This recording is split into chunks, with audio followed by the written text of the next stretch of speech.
Jadi di sini kami akan mempresentasikan mengenai sistem deteksi. Perkenalkan, nama saya Nandriana. Nama saya Sabrina Kosunadi Benari. Nama saya Desutu Saputri. Nama saya Yana Kasih.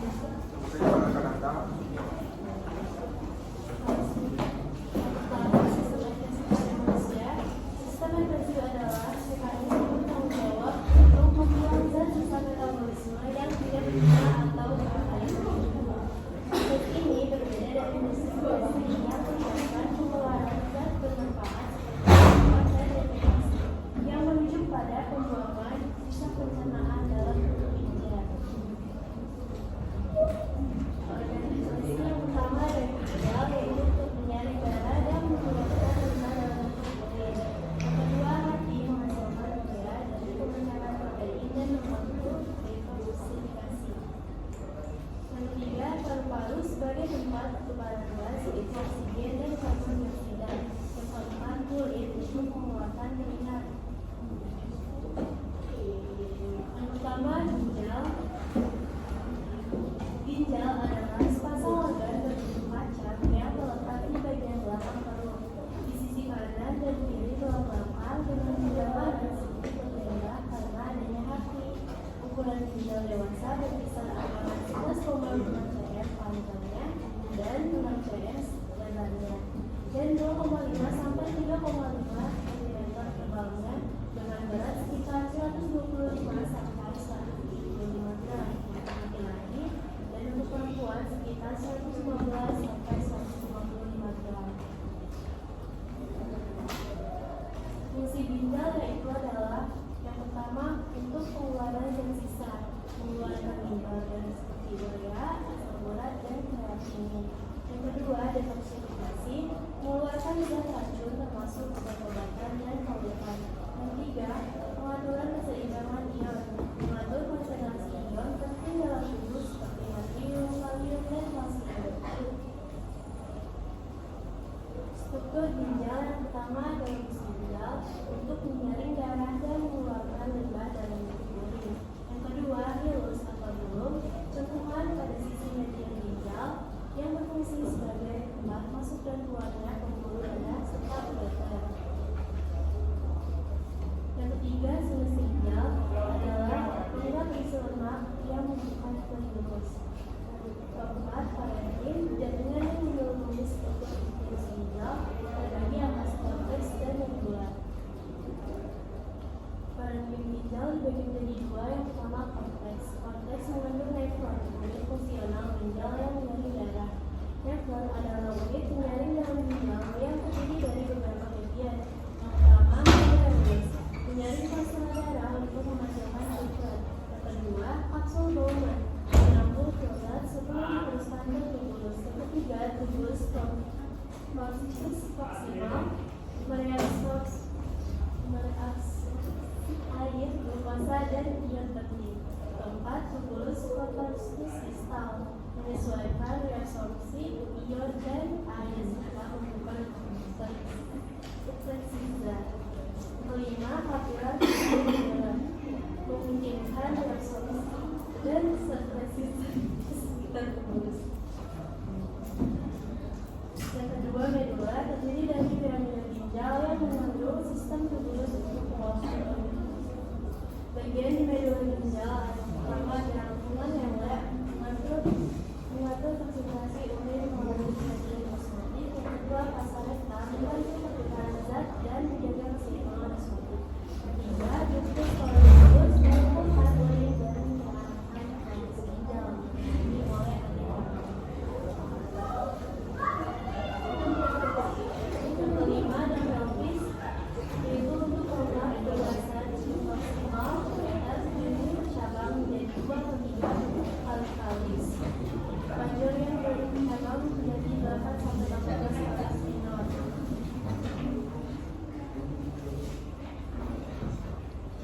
Proses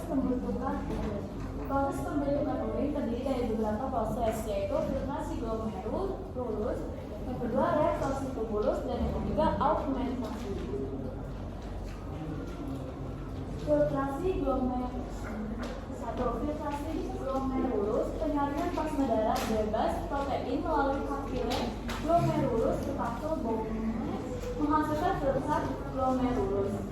A. Mekanisme filtrasi glomerulus, darah yang mengalir melalui glomerulus difiltrasi oleh saluran glomerulus yang menyaring sel darah dan protein, tetapi memungkinkan air dan zat kecil larut untuk melewatinya. Rata-rata ginjal menyaring sekitar 180 filtrat glomerulus per hari, dengan sebagian besar zat penting diserap kembali sebelum mulai dikeluarkan.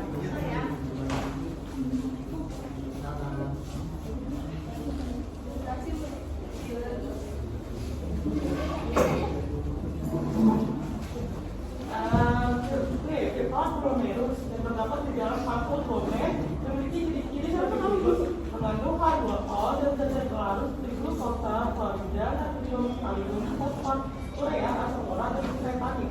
Hampir tidak mengandung protein plasma dengan albumin kurang dari 10%. Tidak mengandung elemen imunologi sel darah merah, sel darah merah, dan infiltrasi.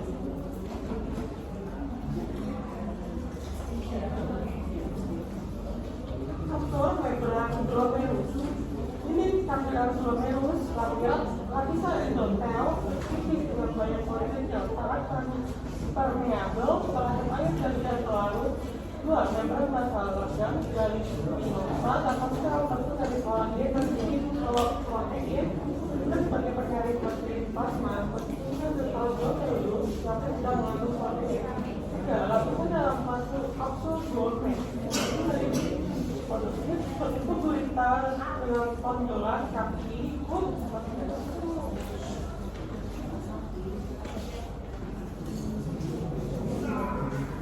Selanjutnya ada membran glomerulus. Pertama ini kapiler glomerulus. Lapisan endot ini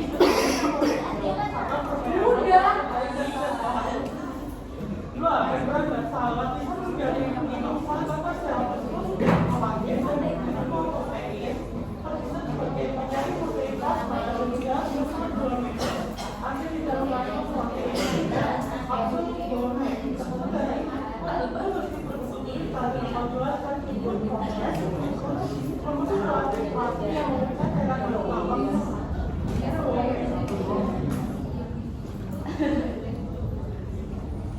Gaya fisik filtrasi glomerulus. Gaya fisik dalam filtrasi glomerulus terjadi karena tiga gaya utama. Yang pertama, tekanan darah kapiler glomerulus dilakukan oleh jantung dan resistensi arterial outlet sekitar 55 mendorong cairan masuk ke kapsul Bowman. Yang kedua, tekanan osmosis koloid plasma disebabkan oleh protein plasma yang terjadi filtrasi menarik air kembali ke kapiler glomerulus dengan tekanan sekitar 30 mm. Yang ketiga, tekanan hidrostatik kapsul Bowman. Tekanan dari cairan di awal tubulus yang mendorong cairan keluar dari glomerulus ke kapsul Bowman sekitar 15 mm.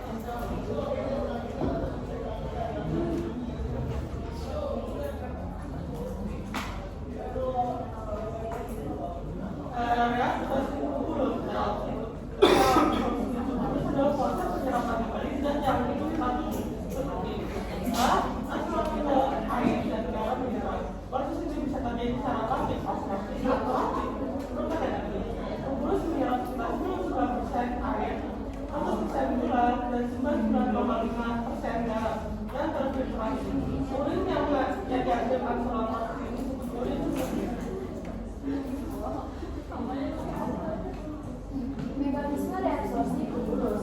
Untuk dapat direabsorpsi, bahan harus melewati 5 pinari terpisah yang disebut transportasi molekuler yaitu sebagai berikut. A. Bahan harus meninggalkan cairan tubulus dengan melewati membran luminal sel tubulus.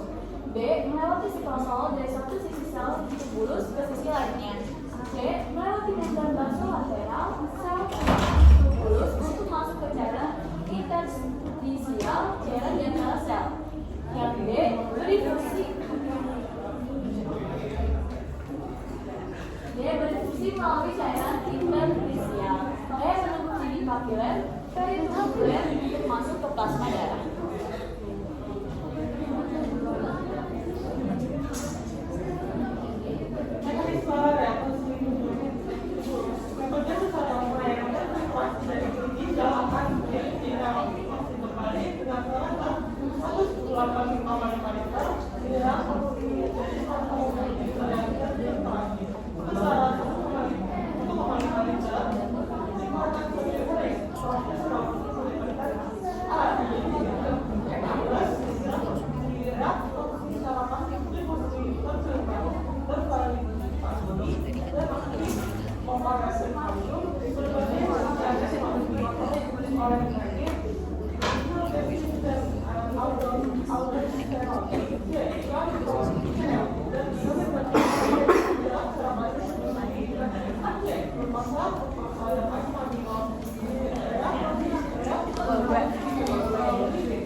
awalnya dapat 50 waktu lalu dikeluarkan kembali 70-50 dan terus kalau tikus untuk menjaga keseimbangan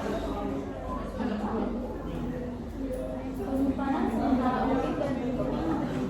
Urin dari usus keluar tikus mengalir ke kapsularis lalu ke kandung kering melalui ureter dengan bantuan gerakan peristaltik.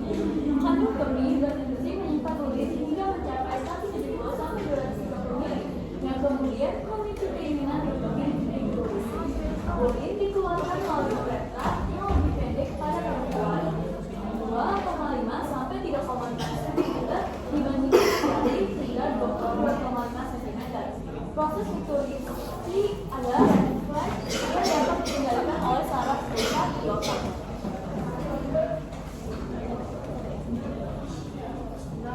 Faktor regulasi urin atau hormon antidiuretik hormon selain hipotalamus dan itu pelajaran itu meningkat dan ini kan satu beberapa banyak air misalnya kalau tidak atau diare menyebabkan reaksi air itu dan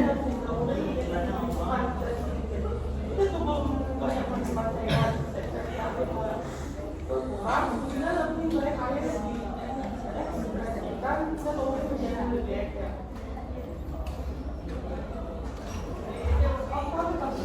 Kedua, hormon tiroid diproduksi oleh sel beta pankreas yang menggunakan glukosa darah dengan membantu penyerapan glukosa oleh saraf tubuh. Pengurangan glukosa menyebabkan kadar glukosa darah meningkat dan membuat proses glukosa di ginjal sehingga glukosa banyak ditekan ke dalam urin alias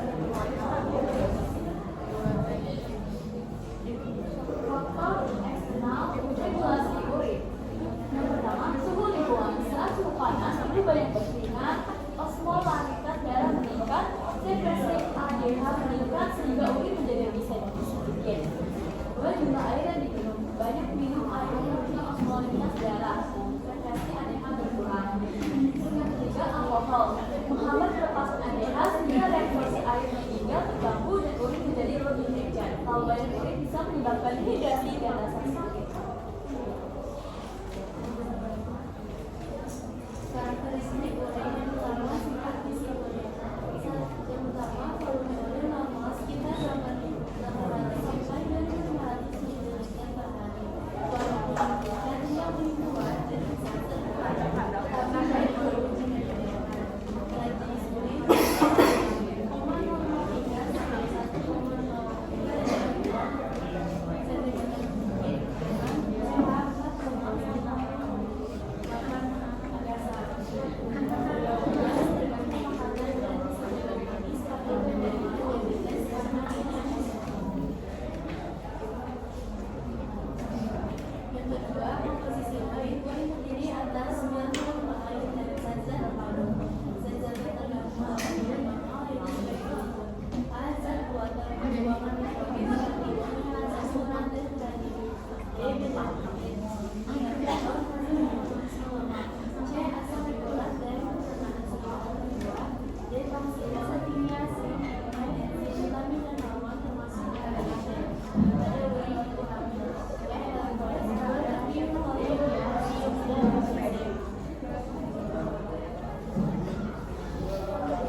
5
Kulit merupakan organ terbesar yang menutupi area tubuh seluas sekitar 1,67 meter persegi dan berat sekitar 4,5 kg pada laki-laki dengan berat badan 75 kg. Fungsi kulit ada 5. Yang pertama ekstraksi, itu mengeluarkan lemak, keringat yang mengandung air, garam, urea, dan ion seperti natrium. Yang kedua perlindungan, itu melindungi tubuh dari mikroorganisme, radiasi matahari, iritasi kimia, dan gangguan. Yang ketiga pengaturan suhu. Jadi kulit itu bisa mengatur suhu tubuh melalui kelenjar keringat dan pembuluh darah. Yang keempat metabolisme, untuk mensintesis vitamin D dengan bantuan sinar matahari dan menyimpan lemak sebagai cadangan energi. Yang kelima komunikasi. Jadi kulit bisa menerima rangsangan lingkungan seperti suhu, sentuhan, dan tekanan, serta menjadi media ekspresi wajah.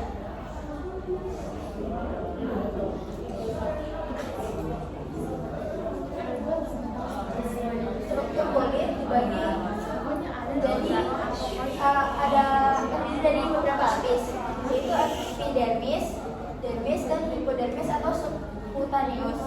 Pertama, epidermis adalah lapisan terluar kulit yang terdiri dari sel kapital putih rapat dan mengalami keranisasi untuk mengisi kulit.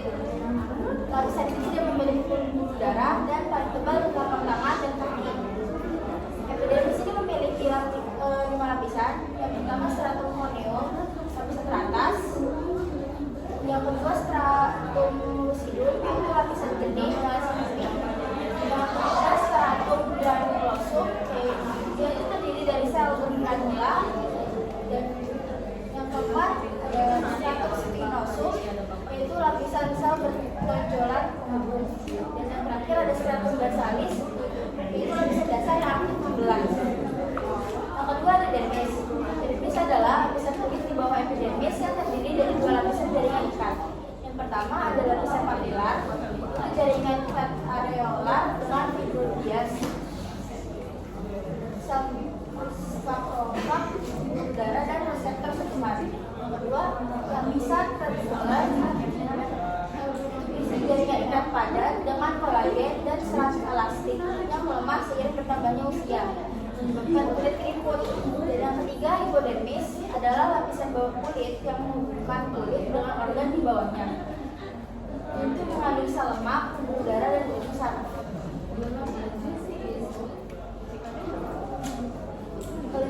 Kelenjar pada kulit, yang pertama ada kelenjar keringat. Kelenjar keringat ini ada 2. Yang pertama membrin, itu kelenjar sederhana berpirit dan selain folikel, rambut tersimpan di seluruh tubuh dan berperan dalam pendinginan tubuh.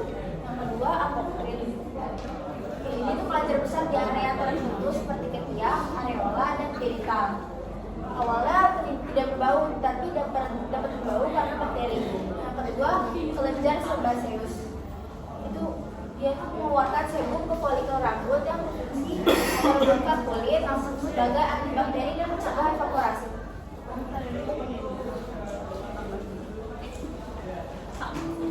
Kulit bisa menjadi pengatur panas tubuh melalui proses metabolisme dan pergerakan otot.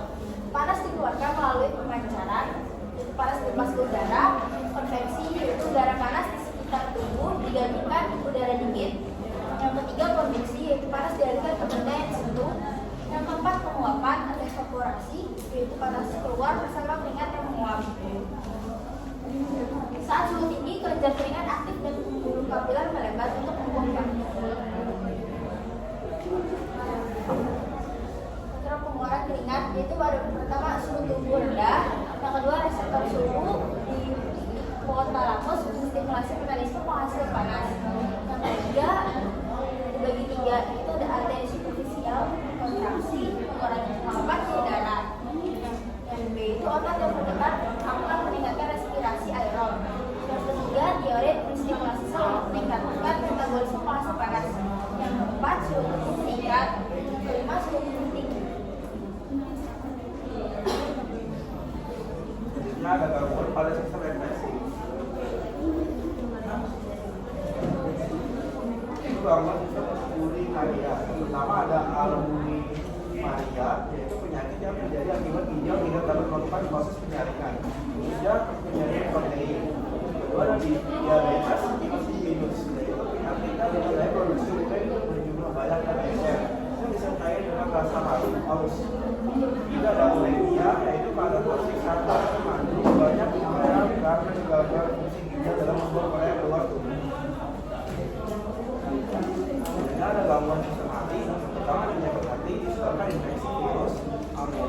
penyebab disentri, cacing, dan toksoplasma.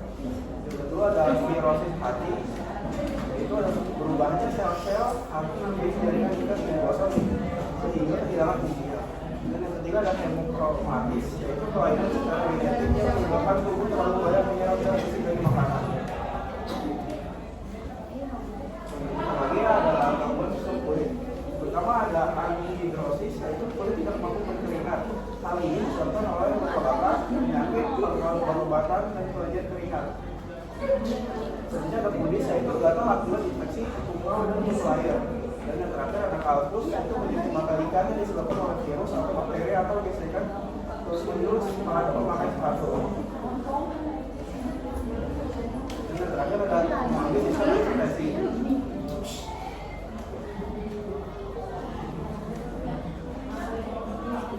Pertama adalah hemodialisis atau darah.